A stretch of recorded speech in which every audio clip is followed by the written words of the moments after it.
ঠিক আছে তো ভাল 1342 হ্যাঁ আমাৰ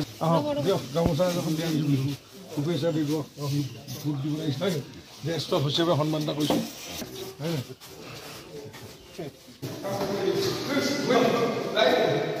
জুন নম্বৰ 1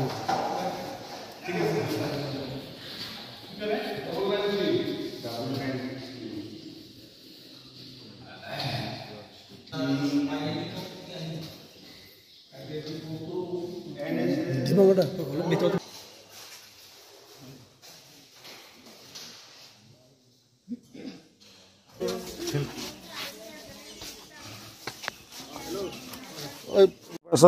আজি প্ৰথম পৰ্যায়ৰ ভোট গ্ৰহণ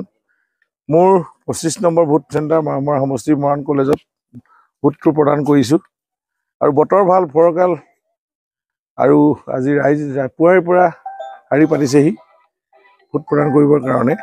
গতিকে মই সকলো ভোটদাতাক শুভেচ্ছা জনাইছোঁ ভোট দিয়াটো গণতান্ত্ৰিক দেশৰ নাগৰিকৰ এটা মৌলিক দায়িত্ব আৰু গণতান্ত্ৰিক ব্যৱস্থাটো শক্তিশালী হ'ব লাগে আৰু প্ৰত্যেকে ইয়াত পাৰ্টিচিপেট কৰিব লাগে মই আজি ইয়াত মৰাণত পুৱা 6 বজাৰ পৰাই লাইন পৰাতে পুৰুষ মহিলা মাতাইকে শুভেচ্ছা জনাইছোঁ আৰু আমি ভাবোঁ শান্তি শৃংখলাভাৱে আজি ভোট গ্ৰহণ অনুষ্ঠিত হৈ যাব আৰু ইয়াত অভিলেখ সংখ্যক ভোট পুৰাব আমি 90% পুলিং হয়ে প্ৰায় এই চেণ্টাৰত 25-26ত মৰাণ মহাবিদ্যালয় ভোট কেন্দ্ৰত এইবাৰো তেনেকুৱা ধৰণে ভোট পুলিং হ'ব গতিকেলৈ ইয়াত শুভেচ্ছা জনাইছোঁ আৰু ভোট নিশ্চয় ভাৰতীয় জনতা পাৰ্টিৰ পক্ষতে পৰিব যিটো দেখিছোঁ মুখত হাঁহি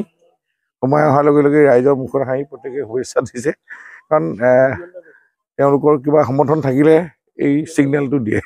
এই ছিগনেলৰ পৰাই গম পাইছোঁ যে গোটেই ইয়াত যিমান ৰাইজ আছে প্ৰত্যেকে বিজেপিতে ভোট দিব পৰিৱৰ্তনৰ উন্নয়নৰ স্বাৰ্থত নৰেন্দ্ৰ মোদীৰ হাত শক্তিশালী কৰিবৰ কাৰণে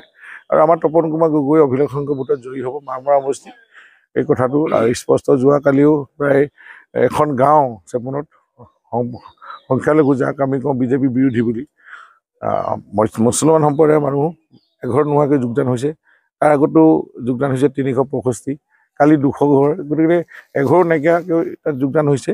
গতিকে এনেকুৱাবিলাক কথাত আমাৰ এইবাৰ আমি বেছি ভোট যে পাম ইয়াৰ ছিগনেল সেইবিলাকৰ পৰাই আমি ক'ব পাৰোঁ